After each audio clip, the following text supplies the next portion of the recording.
నమస్కారం ETV news కు స్వాగతం ముందుగా ముఖ్యాంశాలు ఏపీ రాజధానిపై జగన్ సర్కార్ కొత్త పల్లవి విశాఖ ఒక్కటే ఉంటుందన్న ఆర్థిక మంత్రి బుగ్గన కర్నూలులో హైకోర్టు ప్రధాన బెంచ్ మాత్రమే పెడతామని వ్యాఖ్య కడప ఉక్కుకు నేడు రెండోసారి జగన్ శంకుస్థాపన గతంలో చేసిన చోటే మళ్లీ భూమి పూజ ఈసారైనా పూర్తి చేస్తారా అని ప్రతిపక్షాల ప్రశ్నలు నేడు కొండగట్టుకు ముఖ్యమంత్రి కేసీఆర్ ఆలయ అభివృద్ధి పనులపై అధికారులకు దిశానిర్దేశం ప్రణాళికలపై ఆర్కిటెక్ట్ ఆనంద్ సాయితో చర్చలు సీతారామ ఎత్తిపోతల పథకం సవరించిన డిపిఆర్ను సిడబ్ల్యూసీకి సమర్పించిన తెలంగాణ 18,900 కోట్ల వ్యయంతో రూపకల్పన బీబీసీ కార్యాలయాల్లో 12 గంటలకు పైగా సాగిన ఐటీ సోదాలు ఖండించిన ఎడిటర్స్ గిల్డ్ పత్రికా స్వేచ్ఛకు మద్దతిస్తామన్న అమెరికా అదానీ వివాదంలో భయపడేది లేదన్న అమిత్ షా దాపరికాలు ఏమీ లేవని స్పష్టీకరణ విపక్షాల ఆరోపణలు కొట్టిపారేసిన కేంద్ర హోంమంత్రి హైదరాబాద్ క్రికెట్ సంఘం ప్రక్షాళనకు సుప్రీంకోర్టు శ్రీకారం జస్టిస్ లావు నాగేశ్వరరావుకు కీలక బాధ్యతలు ఎన్నికలు నిష్పక్షపాతంగా జరగాలన్న ధర్మాసనం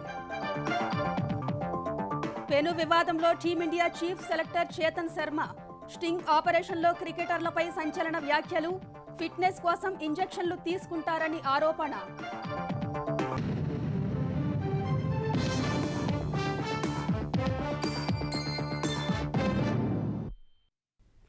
పాలనా వికేంద్రీకరణ పేరుతో 3 రాజధానుల పాట పాడుతున్న జగన్ ప్రభుత్వం అసలు రంగు బయటపెట్టింది 3 రాజధానులంటూ ఏమీ లేవని ఆంధ్రప్రదేశ్కు విశాఖను ఏకైక రాజధాని చేయబోతున్నామని ఆర్థిక మంత్రి బుగ్గన రాజేంద్రనాథ్ రెడ్డి తేల్చి చెప్పారు కర్నూలు న్యాయ రాజధాని కాదని కేవలం హైకోర్టు ప్రిన్సిపల్ బెంచ్ మాత్రమే ఉంటుందన్నారు అమరావతి పేరు కూడా ఉచ్చరించకుండా బెంగళూరులో నిర్వహించిన విశాఖ గ్లోబల్ సమ్మిట్ రోడ్ షోలో ప్రభుత్వ వైఖరిని కుండబద్దలు కొట్టేశారు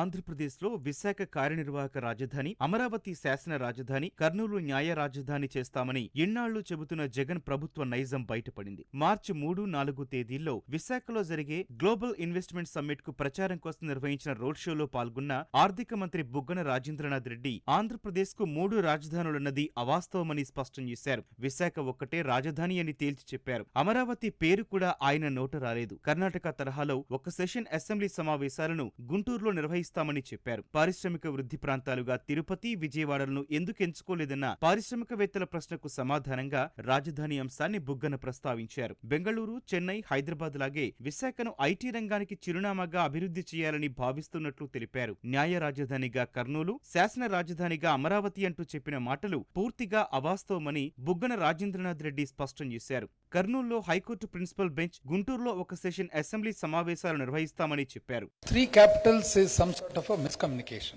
It is basically like this.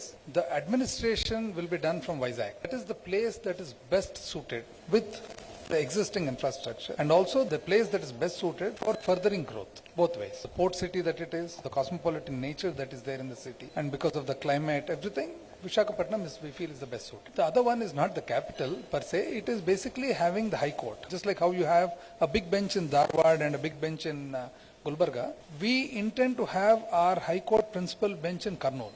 Why Kurnool is, in 1937 decided that if we have the administrative capital of a Telugu state in the future, the court should be in one location and the administrative capital should be in one location. The reason is to give equal importance various sub-regions belonging to one primary region. One session of the legislature to be held in Guntur. ఏపీలో పెట్టుబడులకు అనుకూల పరిస్థితులు ఉన్నాయని బుగ్గన రాజేంద్రనాథ్ రెడ్డి చెప్పారు రవాణా భారాన్ని తగ్గించడానికి inland water policy తీసుకొస్తామన్నారు నీతి ఆయోగ్ ప్రకటించిన పెట్టుబడులకు అనువైన వాతావరణం ఉన్న రాష్ట్రాల్లో ఏపీ 4వ స్థానంలో ఉందని వివరించారు 48,352 ఎకరాల విస్తారమైన ల్యాండ్ బ్యాంక్ ఉందన్న ఆయన 1000 కోట్లతో దక్షిణ భారతంలోనే మొదటి బల్క్ డ్రగ్ పార్కును అభివృద్ధి చేస్తున్నట్లు తెలిపారు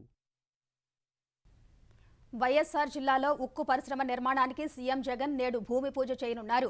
2019 డిసెంబర్ 23న ఏపీ హైగ్రేడ్ స్టీల్ ప్లాంటుకు జమ్మలమడుగు వద్ద శంకుస్థాపన చేసిన జగన్ 3 ఏళ్ల తర్వాత మళ్లీ అదే స్థలంలో మరోసారి భూమి పూజ చేస్తున్నారు. ఈసారైనా పరిశ్రమను పూర్తి చేస్తారా లేక మళ్లీ శిలాఫలకానికే పరిమితమవుతారా అని విపక్షాలు ప్రశ్నిస్తున్నాయి. ఇవాళ జరిగే భూమి పూజతో కడప ఉక్కు పరిశ్రమకు 4వసారి భూమి పూజ చేసినట్టవుతుంది.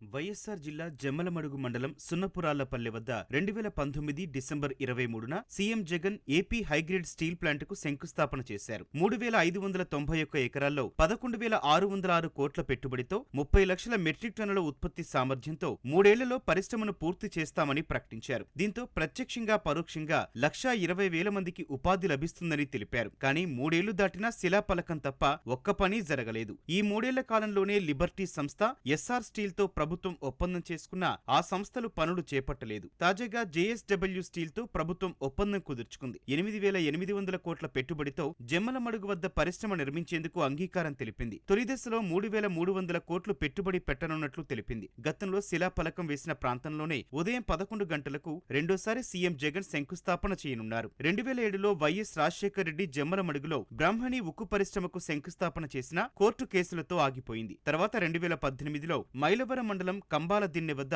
రాయలసీమ స్టీల్ ప్లాంట్ నిర్మాణానికి చంద్రబాబు నాయుడు శంకుస్థాపన చేశారు. ఈసారైనా పరిశ్రమ పూర్తి చేస్తారా లేక శిలాఫలకానికే పరిమితమవుతారా అని విపక్షాలు ప్రశ్నిస్తున్నాయి. ఒకే సంస్థకు ఒకే చోట 2 శిలాఫలకాలు వేసిన ఏకైక నాయకుడు చరిత్రలో ఎవరైనా ఉన్నారంటే అది జగన్మోహన్ రెడ్డి. చిత్తశుద్ధితోటి కనీసం ఈయన దిగిపోయే లోపు పరిశ్రమను నిర్మించి ఎన్నికలకు పోవాలని చెప్పి కోరుతా ఉన్నా. 3 సంవత్సరాల ముందు ఒక ఫౌండేషన్ వేశాడు. మళ్ళీ 3.5 సంవత్సరం అయింది, ఇంతవరకు ఫౌండేషన్ లోనే ఉంది. ఇంకా ఇంతవరకు బిగినే చేయలే. ఇప్పుడు జిందాల్ ఆధ్వర్యంలో చేస్తానని చెప్తున్నాడు. పచ్చి అబద్ధాలు.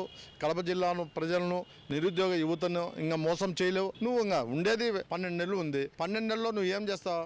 నేడు జరగనున్న భూమి పూజ కార్యక్రమానికి ఏర్పాట్లు పూర్తి చేసినట్లు అధికారులు తెలిపారు. సీఎంతో పాటు JSW group chairman Sajjan Jindal కార్యక్రమంలో పాల్గొంటారని వెల్లడించారు. ఇదేం కర్మ మన రాష్ట్రానికి కార్యక్రమంలో భాగంగా తెలుగుదేశం అధినేత చంద్రబాబు నేటి నుంచి 3 రోజుల పాటు ఉమ్మడి తూర్పుగోదావరి జిల్లాలో పర్యటించనున్నారు. తొలి రోజు జగ్గంపేట నియోజకవర్గం గోకవరంలో ఎన్టీఆర్ విగ్రహానికి నివాళులు అర్పించి పర్యటన ప్రారంభిస్తారు. సాయంత్రం జగ్గంపేట బస్టాండ్ సమీపంలో రోడ్ షో నిర్వహించి ఆ తర్వాత బహిరంగ సభలో ప్రసంగిస్తారు.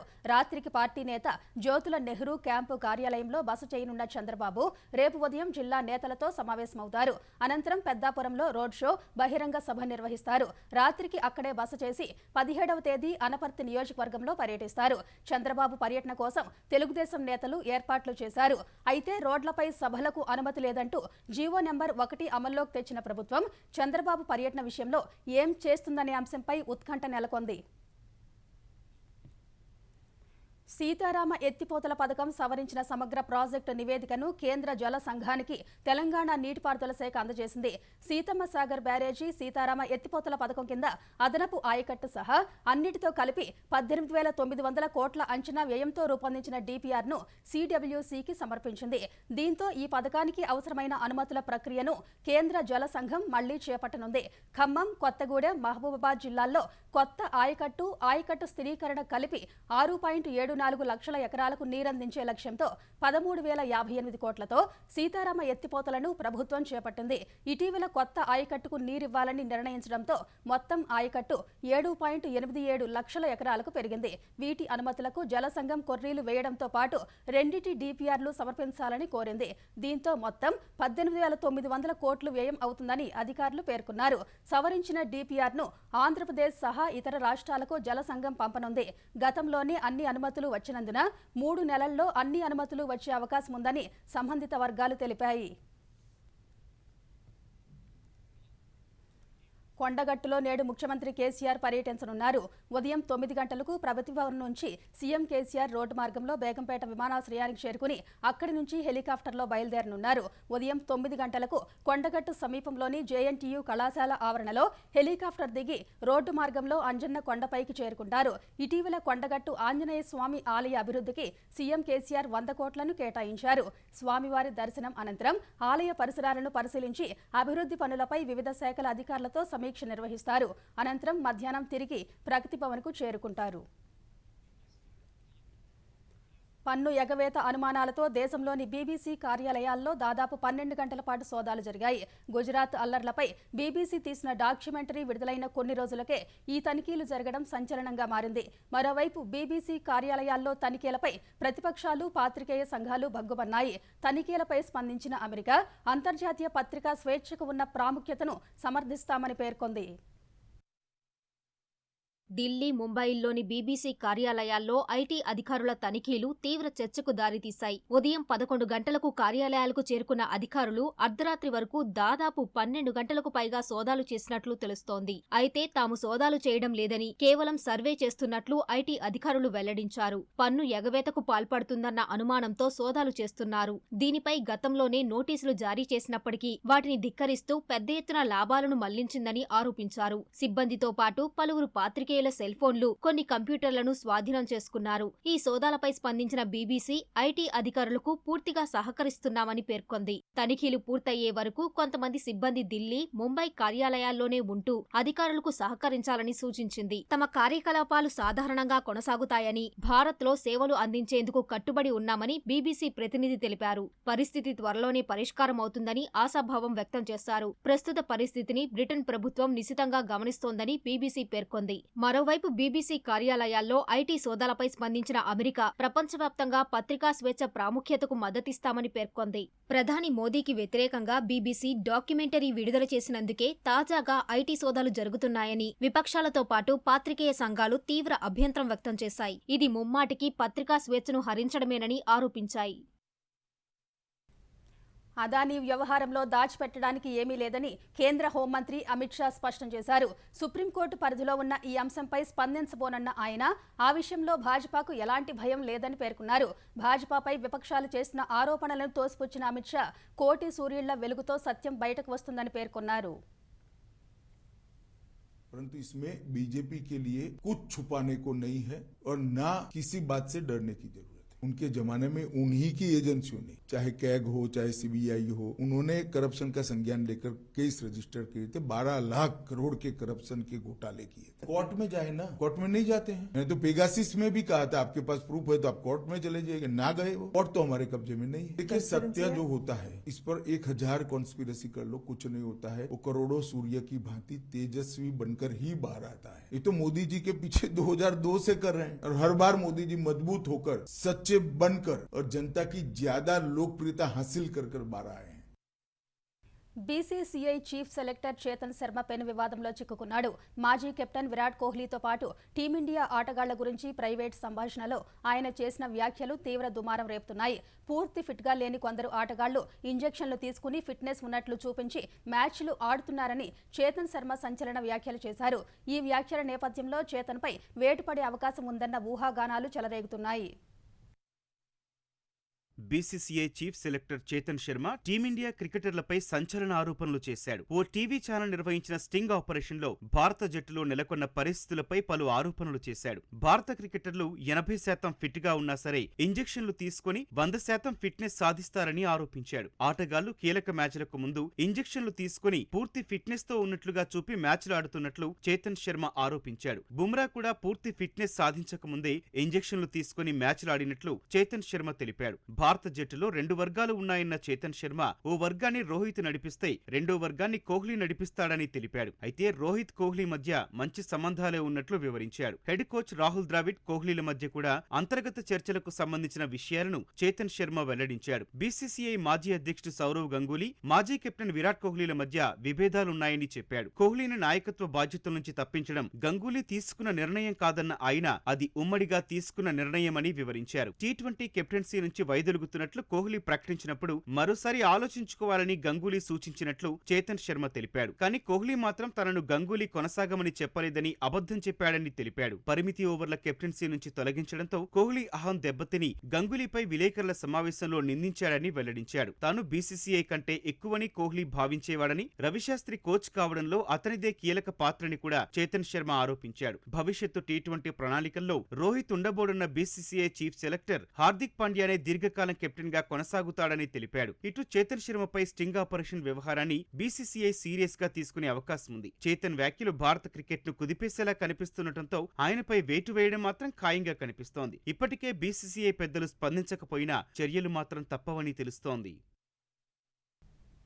హైదరాబాద్ క్రికెట్ సంఘం హెచ్సీఏ ప్రక్షాళనకు సుప్రీంకోర్టు శ్రీకారం చుట్టింది.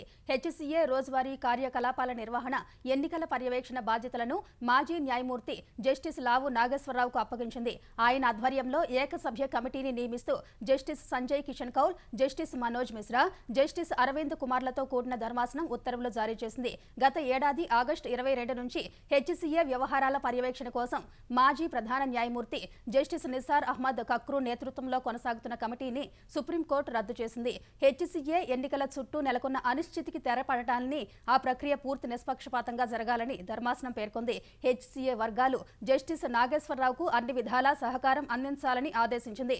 పెండింగ్ లో ఉన్న ఎన్నికల నిర్వహణ పూర్తయ్యేంత వరకు హెచ్సీఏ నిర్వహణ బాధ్యతలను జస్టిస్ లావు నాగేశ్వరరావుకు ధర్మాసనం అప్పగించింది. అనంతరం ఈ కేసుల తదుపరి విచారణను ధర్మాసనం మార్చి 2కు వాయిదా వేసింది. ద్రవ్య వినిమయ బిల్లుకు తెలంగాణ గవర్నర్ తమిళసై సౌందరరాజన్ ఆమోద ముద్ర వేశారు. 2023-24 ఆర్థిక సంవత్సరం బడ్జెట్కు సంబంధించిన 2 బిల్లులను గవర్నర్ ఆమోదించారు. గవర్నర్ ఆమోదంతో తెలంగాణ ప్రభుత్వం ఉత్తర్వులు జారీ చేసింది. దీంతో 2 బిల్లులు చట్టరూపం దాల్చాయి. 2 చట్టాలను గెజిట్ నోటిఫికేషన్లో ప్రచురించేందుకు అనుమతిస్తూ ఉత్తర్వులు జారీ చేశారు. వచ్చే ఆర్థిక సంవత్సరానికి రాష్ట్ర వార్షిక ప్రణాళికకు సంబంధించిన ద్రవ్య వినిమయ బిల్లులను శాసనసభ, శాసనమండలి ఈ నెల 12వ తేదీన ఆమోదించాయి. అయితే గత 5 నెలలుగా 7 బిల్లులు గవర్నర్ దగ్గర పెండింగ్ లో ఉన్నాయి. పురపాలిక సంస్థల్లో అవిశ్వాస తీర్మానం గడువు పెంపు బిల్లు కూడా పెండింగ్ లో ఉండటంతో పురపాలిక, నగరపాలికల్లో అవిశ్వాస తీర్మానాలు జోరుగా సాగుతున్నాయి. బంజారాల ఆరాధ్య దైవం సంత్ సేవాలాల్ మహారాజ్ దేశం గర్వించదగ్గ గొప్ప ఆధ్యాత్మికవేత్త, సంఘ సేవకుడని ముఖ్యమంత్రి కేసీఆర్ అన్నారు. సేవాలాల్ మహారాజ్ 284వ జయంతి సందర్భంగా బంజారాలకు సీఎం శుభాకాంక్షలు తెలిపారు. సేవాలాల్ భవన్లో ప్రభుత్వం అధికారికంగా జయంతి ఉత్సవాలు నిర్వహించడం ఆనందంగా ఉందని కేసీఆర్ అన్నారు. అడవి బిడ్డల ప్రత్యేకమైన జీవన విధానాన్ని కాపాడటం కోసం సేవాలాల్ మహారాజ్ చేసిన కృషి గొప్పదని కొనియాడారు. బంజారాల సంక్షేమం, అభివృద్ధి కోసం తమ ప్రభుత్వం ఎన్నో సంక్షేమ కార్యక్రమాలు చేపట్టిందని ముఖ్యమంత్రి గుర్తు చేశారు. గిరిజన సంక్షేమంలో తెలంగాణ దేశానికి ఆదర్శంగా నిలిచిందన్న కేసీఆర్ బంజారా భవన్లో సంత్ సేవాలాల్ విగ్రహాన్ని ప్రతిష్ఠిస్తామన్నారు. 9 ఏళ్లలో 23 లక్షల కోట్ల బడ్జెట్ ప్రవేశపెట్టి 5 లక్షల కోట్లకు పైగా అప్పులు చేసిన ఘనత సీఎం కేసీఆర్కే దక్కుతుందని టీపీసీసీ అధ్యక్షుడు రేవంత్ రెడ్డి విమర్శించారు. హాత్ సే హాత్ జోడో పాదయాత్ర మహబూబాబాద్ పార్లమెంటు నియోజకవర్గ పరిధిలో ముగియగా నేటి నుంచి వరంగల్ ఎంపీ నియోజకవర్గం పరిధిలో పాలకుర్తి నియోజకవర్గంలో ప్రారంభం కానుంది. ఈ సందర్భంగా భద్రాచలం అంబేద్కర్ చౌరస్తాలో మాట్లాడిన రేవంత్ శ్రీరామ నవమికి కనీసం తలంబ్రాలు ఇచ్చేందుకు రాని సీఎంకు రాబోయే రోజుల్లో బుద్ధి చెప్పాలని పిలుపునిచ్చారు. భాజపా, కేసీఆర్ కుట్ర కారణంగానే భద్రాచలంలోని 7 మండలాలు ఏపీలోకి వెళ్లాయని, 5 గ్రామాలను మళ్లీ తెలంగాణలో కాంగ్రెస్ కలుపుతుందని హామీ ఇచ్చారు. ఈ 9 ఏళ్లలో చంద్రశేఖర్ రావు 23 లక్షల కోట్ల రూపాయలు ఖర్చు పెట్టిండు. ఆ లెక్కన ఒక్క భద్రాచలం అసెంబ్లీకి 20,000 కోట్ల రూపాయలు రావాలి. మరి ఎందుకు ఏ ఊర్లో డబుల్ బెడ్రూమ్ ఇల్లు కట్టలే, ఏ ఊర్లో రైతుకు రుణమాఫీ జరగలే, ఏ ఊర్లో విద్యార్థులకు ఫీజు రియంబర్స్మెంట్ ఇవ్వలే, ఏ జిల్లాలో ఆరోగ్యశ్రీ నిధులు చెల్లించలే, ఈ 23 లక్షల కోట్లు ఎవరి దగ్గరికి వెళ్ళినాయో మిత్రులారా మీరు ఆలోచన చేయండి. ఇంకా పక్కనోటి ఉన్నది బుడుబుడు పార్టీ, భారతీయ జనతా పార్టీ. కోడిగుండు మీద బొచ్చు వచ్చేది లేదు, తెలంగాణలో బీజేపీ వచ్చేది లేదు. తెలంగాణలో ఎస్ఐ, కానిస్టేబుల్ ప్రాథమిక రాత పరీక్షల ఫలితాల్లో ఉత్తీర్ణులు కాలేకపోయినా న్యాయస్థానం ఉత్తర్వులతో పలువురు అభ్యర్థులకు మళ్లీ పోటీలో నిలిచే అవకాశం దక్కింది. ఇలా ఏకంగా 52,000 మందికి పైగా అభ్యర్థులు ఉండటం విశేషం. వీరంతా తమ అదృష్టాన్ని పరీక్షించుకునేందుకు మరోసారి సిద్ధమయ్యారు. కోర్టు ఆదేశాలతో ఉత్తీర్ణత సాధించిన సుమారు 52,000 మందికి నేటి నుంచి దేహదారుఢ్య పరీక్షలు జరగనున్నాయి. రాచకొండ, ఖమ్మం, సంగారెడ్డి, నిజామాబాద్, సిద్దిపేట మినహా మిగిలిన 7 కేంద్రాల్లో ఈ పరీక్షలు జరగనున్నాయి. ఈ మేరకు పరీక్షా కేంద్రాల్లో తెలంగాణ పోలీస్ నియామక బోర్డు ఏర్పాట్లు పూర్తి చేసింది. ఆంధ్రప్రదేశ్ నిఘా విభాగం మాజీ అధిపతి సీనియర్ ఐపీఎస్ అధికారి ఏబీ వెంకటేశ్వరరావును డిస్మిస్ చేయాలన్న ప్రభుత్వ ప్రతిపాదనను కేంద్రం తిరస్కరించింది. ఆయన్ను ఉద్యోగం నుంచి తొలగించడానికి తప్పనిసరిగా పదవీ విరమణ చేయించడానికి వీల్లేదని స్పష్టం చేసింది. పెనాల్టీగా 2024 మే 31 వరకు 2 ఇంక్రిమెంట్లు నిలిపివేయాలని ఏపీ సీఎస్ జవహర్ రెడ్డికి జనవరి 10న కేంద్ర హోంశాఖ అండర్ సెక్రటరీ సంజీవ్ కుమార్ రాసిన లేఖ మంగళవారం వెలుగు చూసింది. భద్రతా నిఘా పరికరాల కొనుగోలు వ్యవహారంలో అవకతవకలకు పాల్పడ్డారంటూ వెంకటేశ్వరరావుపై అభియోగాలు మోపిన ఏపీ సర్కార్ ఆయనను డిస్మిస్ చేయాలంటూ 2021 డిసెంబర్ 16న కేంద్రానికి ప్రతిపాదనలు పంపింది. ఈ పరిస్థితుల్లో ఏబీవీకి ఏ మేరకు పెనాల్టీ విధించాలో సూచించాలని గతేడాది ఫిబ్రవరిలో కేంద్ర హోంశాఖ యూపీఎస్సీని కోరగా 2 ఇంక్రిమెంట్లు నిలిపివేయాలని సిఫారసు చేసింది. దేశ రాజధాని ఢిల్లీలో సంచలనం సృష్టించిన శ్రద్ధా వాకర్ హత్య కేసును పూర్తిగా మరిచిపోకముందే అలాంటిదే మరో దారుణం బయటపడింది. పెళ్లి చేసుకోమని ఒత్తిడి చేసిన ప్రేయసిని ప్రేమించి సహజీవనం చేస్తున్న యువకుడే గొంతు కోసి హత్య చేయడం కలకలం రేపింది. ఢిల్లీలోని మిత్రాన్ గ్రామానికి చెందిన 24 ఏళ్ల సహీల్ గెహ్లోత్, హర్యానా ఉత్తమ్ నగర్కు చెందిన 23 ఏళ్ల నిక్కీ యాదవ్ ప్రేమించుకున్నారు. 2018లో ఢిల్లీలో వీరు కోచింగ్ సెంటర్లో పరిచయమైన వీరిద్దరూ ఆ తర్వాత సహజీవనం చేసినట్లు పోలీసులు తెలిపారు. సహీల్కు ఈ నెల 10న వివాహం జరగాల్సి ఉండగా విషయం తెలుసుకున్న నిక్కీ తనను పెళ్లి చేసుకోవాలని సహీల్పై ఒత్తిడి తెచ్చింది. ఈ విషయంలో వీరిద్దరి మధ్య తీవ్ర వాగ్వాదం జరగగా కోపంతో సహీల్ గెహ్లోత్ నిక్కీ యాదవ్ను హతమార్చాడు. కారులోని సెల్ ఫోన్ ఛార్జర్ వైరును యువతి గొంతుకు బిగించి నిందితుడు హత్య చేసినట్లు నిందితుడు అంగీకరించినట్లు పోలీసులు వెల్లడించారు. అనంతరం మృతదేహాన్ని హరిదాస్పూర్లో చాలా కాలంగా మూసి ఉన్న దాబాలోని ఫ్రిజ్లో దాచిపెట్టాడని పోలీసులు తెలిపారు. అదే రోజు మరో యువతిని సహీల్ గెహ్లోత్ వివాహం చేసుకున్నాడు. నిందితుడిని పోలీసులు అరెస్టు చేశారు. టాటా గ్రూప్ యాజమాన్యంలోని ఎయిర్ ఇండియా 470 కొత్త విమానాలను కొనుగోలు చేయనుంది. ఇప్పటికే ఫ్రాన్స్కు చెందిన ఎయిర్ బస్తో ఒప్పందం చేసుకున్న ఎయిర్ ఇండియా అమెరికాకు చెందిన బోయింగ్ సంస్థతోనూ డీల్ కుదుర్చుకుంది. బోయింగ్ నుంచి 220, ఎయిర్ బస్ నుంచి 250 విమానాలకు ఆర్డర్ చేసింది. ఈ మేరకు ఆయా సంస్థలతో ఒప్పందం చేసుకున్నట్లు Tata Sons chairman N Chandrasekaran తెలిపారు. 2023 చివరిలో మొదటి కొత్త విమానం అందుతుందన్న టాటా గ్రూప్ 2025 ద్వితీయార్థం నుంచి మిగతా విమానాల రాక మొదలవుతుందని వెల్లడించింది.